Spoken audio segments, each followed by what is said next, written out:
Hello वीवियर्स, उम्मीद होंगे कि आप सब लोग ठीक होंगे। तो मैं आज आपके खिदमत में लेकर आया हूँ chapter number first, class first year के फिज़िक्स से the last topic of this chapter which is called dimension and dimensional analysis. तो इस चैप्टर में हम डायमेंशन के बारे में पढ़ेंगे और डायमेंशन के साथ साथ हम डायमेंशन एनालिसिस के बारे में भी पढ़ेंगे कि डायमेंशनल एनालिसिस क्या होता है। अब सबसे पहले हम पढ़ेंगे डायमेंशन के बारे में कि डायमेंशन क्या है। उसके बाद हम डायमेंशनल एनालिसिस के बारे में पढ़ेंगे। डायमेंशन को मैंने सिंपल वर्ड्स में डिफाइन किया हुआ है। तो ये डिफिनीशन हमारे पास क्या है, तो ये हमारे पास है that dimension are basically the powers to which the base quantity are raised to represent that quantity. Dimension basically होता क्या है। डायमेंशन बेसिकली हमारे पास एक ऐसा फिनोमेना है जिसमें हम क्या करते हैं, जिसमें हम एक डिराइव्ड क्वांटिटीज़ को एक्सप्लोर करते हैं और हमें इसकी मदद से ये पता चलता है कि ये डिराइव्ड क्वांटिटी कौन कौन सी क्वांटिटीज़ की मल्टीप्लिकेशन की वजह से आया हुआ है। लेट्स सपोज वर्क है, फोर्स है, तो हम डायमेंशन की मदद से ये मालूम कर सकते हैं कि वर्क और फोर्स या अदर क्वांटिटीज़ में कौन कौन सी क्वांटिटीज़ जो है वो शामिल हैं। कौन कौन सी बेस क्वांटिटीज़ शामिल हैं, उनकी डिवीजन से आया हुआ है या उनकी मल्टीप्लिकेशन से। So this is called dimension. इसी को हम डायमेंशन कहते हैं। Point to be noted, the world dimension. हमारे पास ये वर्ल्ड डायमेंशन जो है, इसमें हमारे पास फिज़िक्स में डायमेंशन के दो मानी हैं मुख्तलिफ़ जगहों पे, जिस तरह जस्ट लाइक मैटर। अब हमारे पास वर्ल्ड है मैटर, तो मैटर हमारे पास दो मानी है इसके। जब हमारे पास मैटर अपीयर हो जाए एंड साइन, तो हम इसे मादा कहते हैं। मगर जब यही मैटर अपीयर हो जाए एंड इंग्लिश, जब ये इंग्लिश में अपीयर होता है तो हम इसे मसला कहते हैं। तो इसी तरह बिल्कुल मैटर की तरह डायमेंशन जो है हमारे पास, इसकी भी हमारे पास दो है। एन वेक्टर्स जब डायमेंशन वेक्टर में अपीयर हो जाए एंड चैप्टर वेक्टर में, तो डायमेंशन डायरेक्शन सेमत द टू डायमेंशनल कोऑर्डिनेट। तो अब हमारे पास ये कोऑर्डिनेट एक्सेस है, तो इसमें this axis called one dimension, y is called another dimension and z is called another dimension। तो इसी को ही हम वेक्टर में डायमेंशन कहते हैं। सेमत को डायमेंशन कहा जाता है। मगर यहाँ पे chapter number first and measurement में हमारे पास डायमेंशन किस चीज़ को कहा जाता है। And measurement dimension the 7 base physical quantity. जो हमारे पास ये 7 बेस फिजिकल क्वांटिटीज़ है, इन्हीं 7 बेस फिजिकल क्वांटिटीज़ को हम क्या कहते हैं, डायमेंशन कहते हैं। सो द 7 बेस क्वांटिटी, जो हमारे पास 7 बेस क्वांटिटी है, इन्हीं 7 बेस क्वांटिटी को हम डायमेंशन कहते हैं। तो हमारे पास मास जो है हमारे पास, this is called one dimension. Another हमारे पास जो लेंथ है, this is called another dimension. Third one, the time is called another dimension. Time को हम अनदर डायमेंशन कहते हैं। नंबर 4 हमारे पास जो टेम्परेचर है, temperature is called another dimension, up to so on. तो इन 7 बेस फिजिकल क्वांटिटीज़ को हम डायमेंशन कहते हैं। All of these are called dimension and measurement. हम मेजरमेंट में इसी को डायमेंशन कहते हैं। अब मास जो है, mass is called a dimension. Measurement में हम मास को डायमेंशन कहते हैं, लेंथ को भी डायमेंशन कहते हैं, टाइम को भी डायमेंशन कहते हैं, टेम्परेचर को भी, luminous intensity and amount of substance, electric current, all of these 7 quantities are called dimension. तो इसी को हम डायमेंशन कहते हैं। अब हमारे पास ये तो हो गया हमारे पास डायमेंशन, इन्हीं 7 क्वांटिटीज़ को हम डायमेंशन कहते हैं। इन्हीं 7 बेस फिजिकल क्वांटिटी, तो हमारे पास कौन कौन से हैं, the 7 base quantities are called dimension. इन्हीं को हम डायमेंशन कहते हैं। तो हमारे पास मास जो है ये एक डायमेंशन है, length is another, time is another, temperature, electric current, amount of substance and luminous intensity, these are called 7 dimension. इन्हीं को हम 7 डायमेंशन कहते हैं।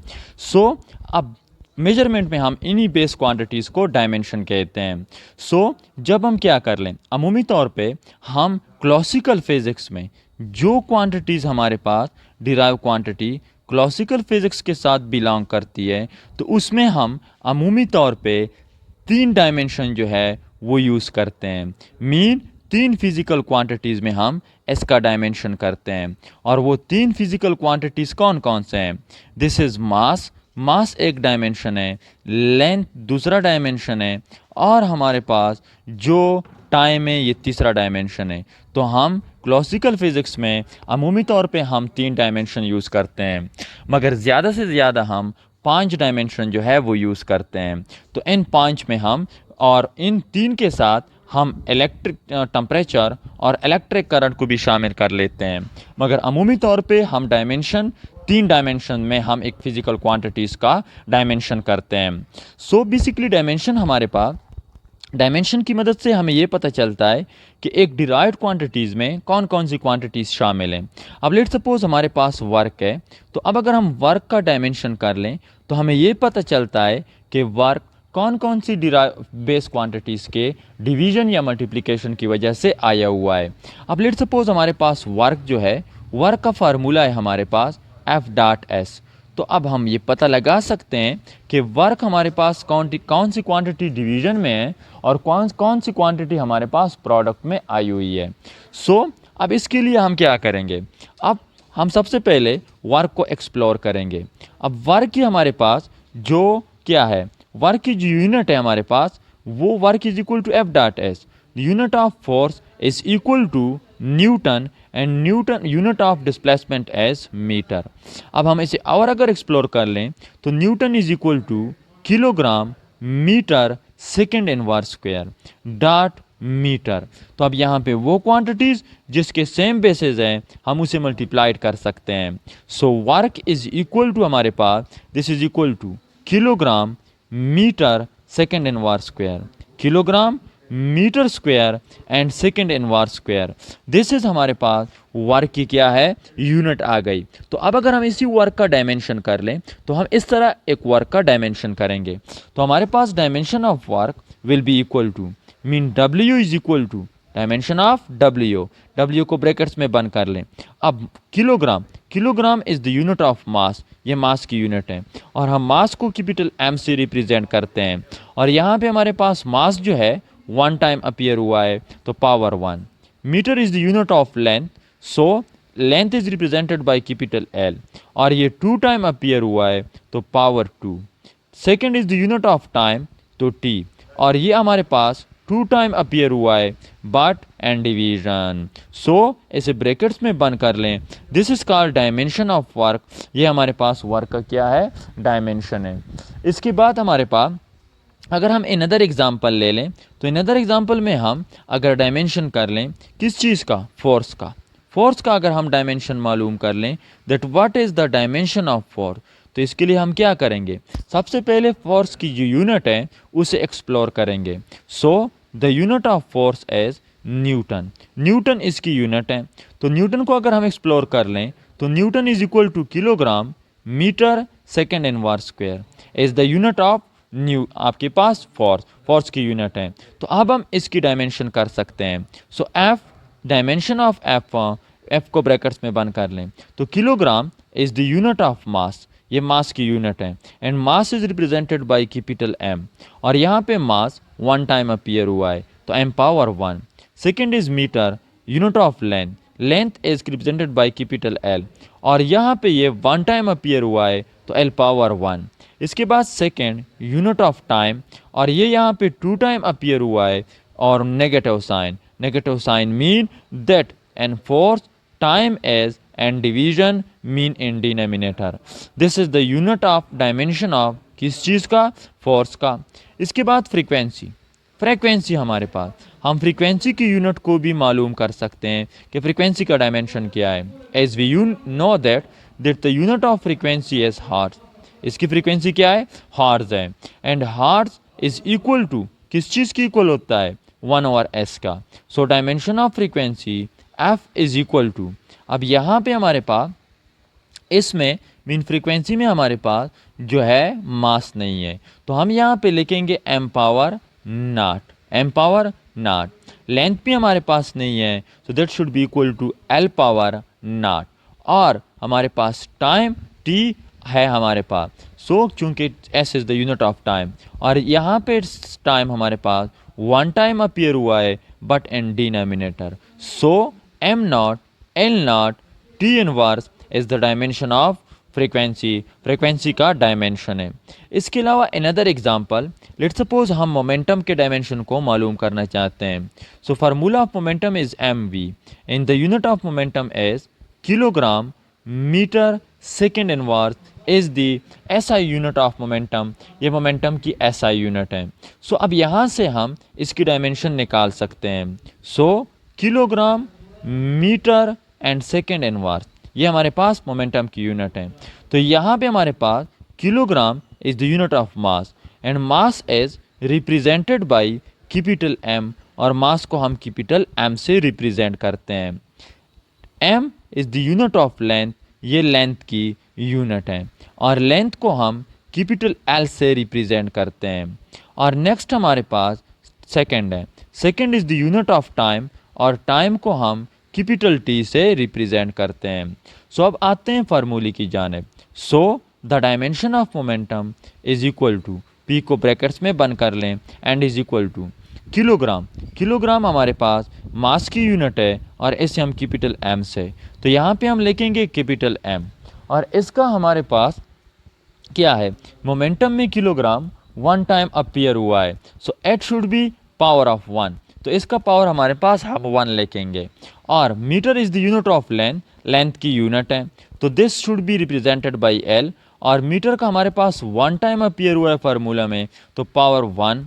और इसके अलावा सेकेंड है हमारे पास, तो second is the unit of time, time की यूनिट है, so it should be written in the form of that, और हमारे पास 1 टाइम अपीयर हुआ है but in denominator, so m power 1 l power 1 and t inverse is the dimension of, किस चीज़ का, डायमेंशन ऑफ मोमेंटम, मोमेंटम का dimension है। तो ये तो हमारे पास हो गया डायमेंशन। इसके बाद हमारे पास जो नेक्स्ट है, this is called dimensional formula which is the related term आपके पास डायमेंशन के साथ। तो डायमेंशन फार्मूला क्या है, an expression, mean dimensional formula एक एक्सप्रेशन है which shows how and which of the base quantity represent the dimension of the physical quantity.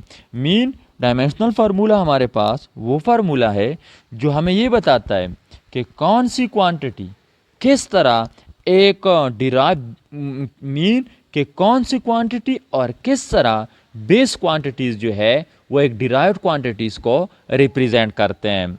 अब इससे पहले हमने जितनी भी डायमेंशन कर ली है, इनमें हमारे पास अगर हम देख लें तो मोमेंटम का डायमेंशन, ये हमारे पास मोमेंटम का डायमेंशन है।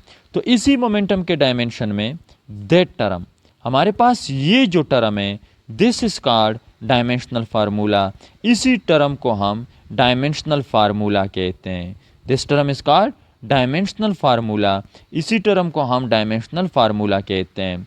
तो इस टर्म में डायमेंशनल फार्मूला क्या है, m power 1 l power 1 t power -1 is called dimensional formula, इसी को हम डायमेंशनल फार्मूला कहते हैं। नेक्स्ट जो टर्म है, this is called dimensional equation. What is mean by dimensional equation, an equation obtained by equating physical quantity with its dimensional formula। अब अगर हम डायमेंशनल फार्मूला के साथ उस क्वांटिटी को इक्वेट कर लें, this is called dimensional equation. अब किस तरह, इससे पहले हमारे पास जो मोमेंटम का हमने डायमेंशन किया हुआ है वो हमारे पास क्या है, this is m power 1 l power 1 and t power -1, this term is called dimensional formula. अब अगर इसी डायमेंशनल फार्मूले के साथ हम ये क्वांटिटी लिख लें जिसका ये डायमेंशन है, तो ये मोमेंटम का डायमेंशन है। Now that will become dimensional equation, तो ये हमारे पास डायमेंशनल इक्वेशन बन गया। डायमेंशनल इक्वेशन जस्ट लाइक हमारे पास फोर्स है, तो फोर्स का हमारे पास जो डायमेंशन है, this is m power 1 l power 1 and t power -2, this term is called dimensional formula. अब अगर इसी फार्मूले के साथ हम पुट कर लें किस चीज़ को, फोर्स को पुट कर लें कि ये फोर्स का डायमेंशन है, now this is become dimensional equation, ये हमारे पास डायमेंशनल इक्वेशन बन गया। तो this is the difference between dimensional formula and dimensional equation. इसके बाद जो नेक्स्ट है, this is called dimensional analysis. Dimensional analysis. तो अब डायमेंशनल एनालिसिस हमारे पास क्या है? There are several analysis of dimension. Dimensional के सेवरल एनालिसिस हैं। तो नंबर फर्स्ट जो हमारे पास डायमेंशन के एनालिसिस है ये है कि dimension gives us information that which quantity can be multiplied and divided, कि हम कौन सी क्वांटिटीज़ को मल्टीप्लाई और डिवाइड कर सकते हैं, कौन सी क्वांटिटीज़ को मल्टीप्लाई और डिवाइड नहीं कर सकते। According two dimensional analysis, resistance can be multiplied with resistance and resistance can be divided by resistance, और force can be multiplied with force and force can be divided by force।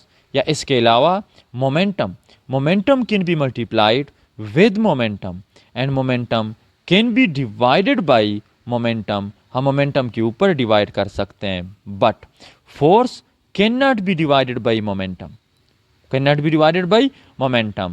and resistance cannot be divided by voltage के ऊपर divide नहीं होता। So this is आपके पास ये this is first analysis of किस चीज़ का? हमारे पास डायमेंशनल का।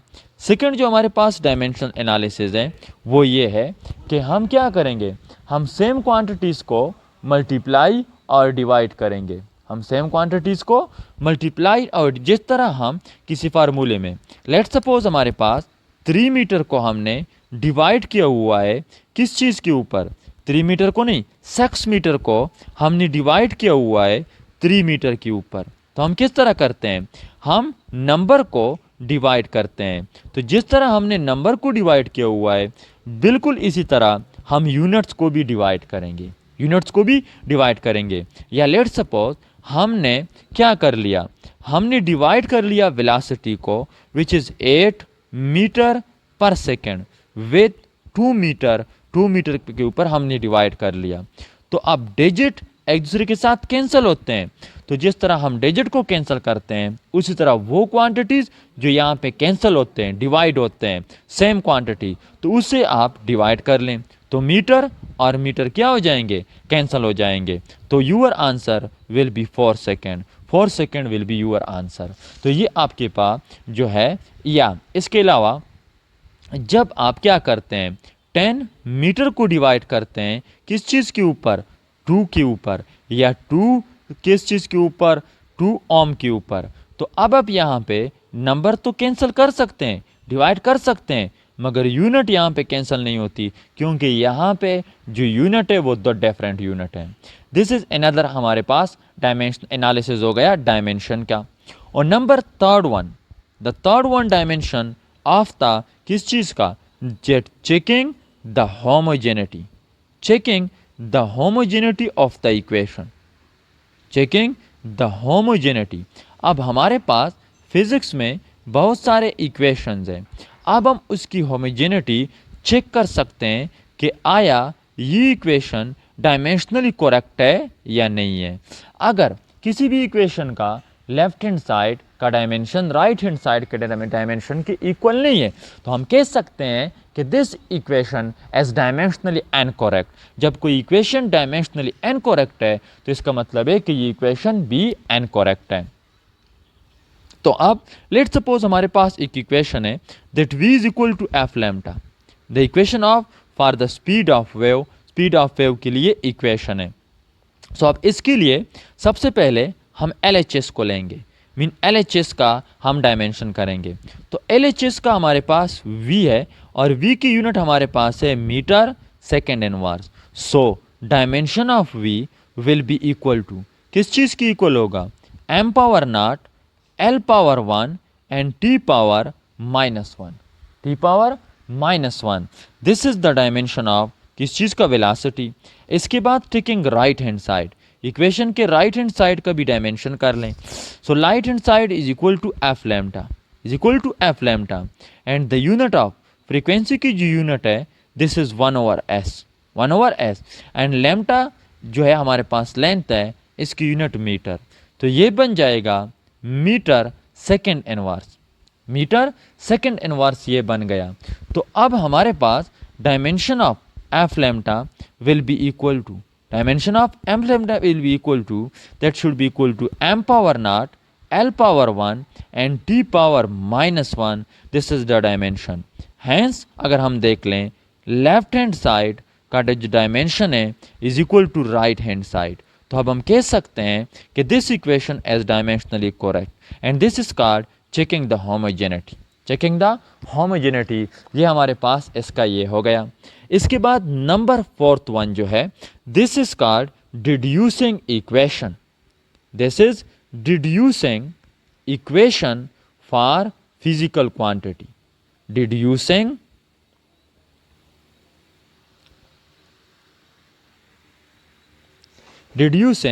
equation for physical quantity. किसी भी फिजिकल क्वांटिटी के लिए हम डायमेंशन की मदद से इक्वेशन जो है वो डिड्यूस कर सकते हैं. तो इसके लिए मैं जो एग्जांपल दे रहा हूँ, अब यहाँ पे हम टाइम पीरियड के लिए हम यहाँ पे इक्वेशन डिड्यूस करेंगे. अब लेट सपोज हमारे पास एक simple pendulum है which is suspended from a fixed support, so it oscillate or it vibrate between two extreme position. दो extreme position के दरमियान वो वाइब्रेशन कर रहा है. तो अब हम इसी सिंपल पेंडुलम के लिए टाइम पीरियड के लिए इक्वेशन डिड्यूस कर रहे हैं. तो हम इसे किस तरह करेंगे? From the above figure we can write that t as directly proportional to m. So this is equation number first and t is directly proportional to L. This is equation number second and t is directly proportional to gravitational acceleration g. This is equation number third. तो अब तीनों equation हमारे पास same ही quantity को proportional हैं. तो अब हम लिख सकते हैं that t is directly proportional to m, L and g. अब यहाँ पे हमारे पास प्रोपोर्शनलिटी को ख़त्म कर लें तो हमारे पास आ जाएगा दैट, क्या आ जाएगा? t is equal to proportionality की जगह पे हम कांस्टेंट l को इंसर्ट करते हैं, तो k, m, l and to g. ये इक्वेशन हमारे पास आ गया. तो अब ये इक्वेशन जो है that t is equal to m mean this is equal to k, m, L and G. ये हमारे पास इक्वेशन है. तो अब इसी इक्वेशंस को में जो वेरिएबल्स हैं n वेरिएबल्स को पावर असाइन कर लें तो हमारे पास आ जाएगा m power a, b power नहीं l पावर b एंड इसके अलावा g पावर c. तो अब इस इक्वेशन को नाम दे दें इक्वेशन फर्स्ट. क्या नाम दे दें? Equation first. This is called equation first. So अब इसी इक्वेशंस के दो इक्वेशन 1 का हम डायमेंशन करते हैं. तो अब इक्वेशन हमारे पास है that t is equal to k m power a and to l power b and to g power c. तो अब इस पूरे इक्वेशन का डायमेंशन कर लें. So dimension of t is equal to m not L power not and t power 1. This is the dimension of time. ये time का dimension है और डायमेंशन में हम कांस्टेंट को इग्नोर करते हैं, सो दिट के विल बी इग्नोर. अब मास है हमारे पास, तो मास का जो डायमेंशन हमारे पास आ जाएगा that will be equal to m power 1, L power 0 and t power 0. This is the dimension of mass. Length का डायमेंशन कर लें. सो लेंथ का dimension will be equal to m power not and to L power 1 and t power 0 whole power b और इसका whole power है a. अब gravitational acceleration g की जो यूनिट है this is metre second inverse square. So इसका जो dimension होगा that will be m power not, L power 1 and t power -2 whole power c हमारे पास. अब इसका पावर्स ले लें तो ये बन जाएगा that m power a, L power 0, t power 0 brackets को दरमियान में से ख़त्म कर लें। तो अब इसका अगर हम पावर ले लें तो आ जाएगा m power not l power b and to t power not. हम अगर इसे ओपन कर लें तो हमारे पास आ जाएगा that m power not l power c and t power -2c तो ये आ जाएगा। तो अब इसके बाद वो तमाम बेसिस जो सेम है उन्हें ऐड कर लें। तो जब हम इनके बेसिस को ऐड कर लेंगे तो हमारे पास आ जाएगा that m power a plus 0 l power 0 plus b plus आपके पास c and t power 0 plus आपके पास 0 -2c। तो ये हमारे पास आ गया। इसके बाद जो नेक्स्ट स्टेप है वो हमारे पास क्या है, वो हमारे पास आ जाएगा that dimension of t is equal to m not l power not t power 1 and is equal to किस चीज़ की इक्वल आ जाएगा, that will be equal to m power a l power b plus c and t power -2c तो ये हमारे पास equation आ गया। हमारे पास इक्वेशन मैथमेटिक्स में हमारे पास एक रूल है कि अगर इक्वेशन के दोनों अगर एक इक्वेशन इक्वल है तो इसका मतलब है कि इनके पावर्स भी इक्वल हैं। तो मीन m का जो पावर है this is equal to s का पावर। तो अब इनके पावर्स को इक्वल लेते हैं तो हमारे पास आ जाएगा, अगर हम इसे सॉल्व कर लें तो that will be equal to a is equal to 0। This is equation number first. तो हम इनके पावर्स को कंपेयर करते हैं। l का पावर राइट साइड पे है b प्लस c की इक्वल है। This is equal to right side पे लेफ्ट साइड पे is equal to 0। This is equation two. Third one t power -2c is equal to हमारे पास किस चीज़ की इक्वल है, this is equal to 1। This is equation 3।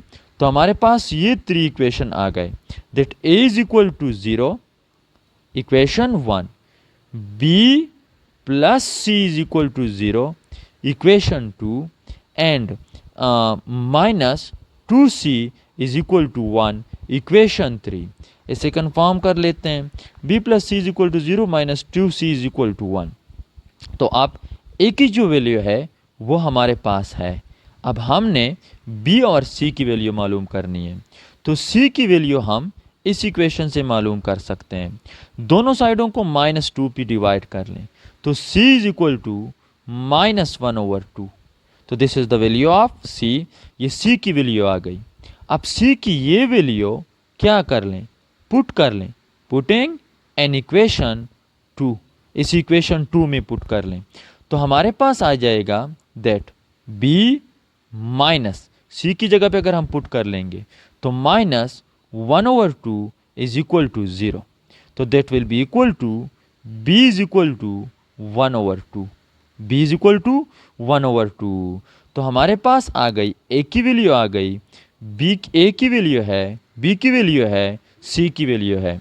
तो इन तीनों वैल्यूज़ को पुट कर लें इक्वेशन a में। पुटिंग इन इक्वेशन a हमारे पास इक्वेशन 1। अब ये आपके पास इक्वेशन a है। इसी इक्वेशन a में ऐसे पुट कर लें तो हमारे पास क्या आ जाएगा, इक्वेशन 1 हमारे पास जो था इक्वेशन a वो हमारे पास था that t is equal to k m power a l power b and t power c की इक्वल था। ठीक है, नहीं बल्कि g पावर c के। So that will be equal to g power c हमारे पास है। तो a b c की वैल्यू पुट कर लें तो आ जाएगा t is equal to k m power a is equal to 0।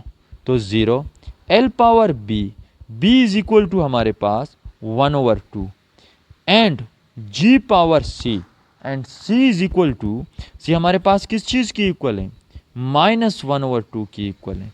तो इस इक्वेशन को हम लिख सकते हैं that t is equal to k m power not is equal to 1 m power not is equal to 1, तो l पावर 1/2 हमारे पास क्या आ जाएगा, l पावर 1/2, तो ये पावर g का पावर नेगेटिव है, तो ये आ जाएगा g power 1/2 and power will be positive.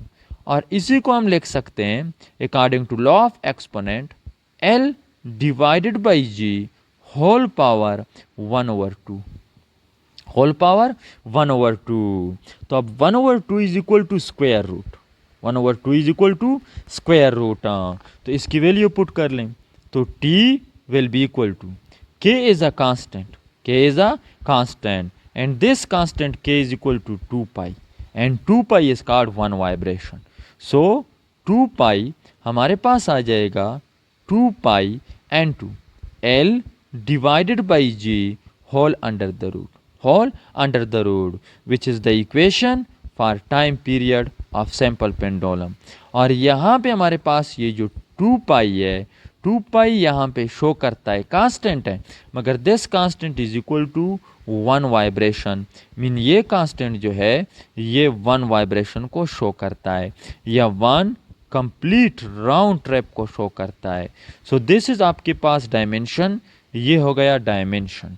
इसके अलावा डायमेंशन की क्लासिफिकेशन हुई है, मीन फिजिकल क्वांटिटीज़ की क्लासिफिकेशन हुई है on the basis of dimension, dimension के बेस के ऊपर। तो इसे हम इंशाल्लाह नेक्स्ट वीडियो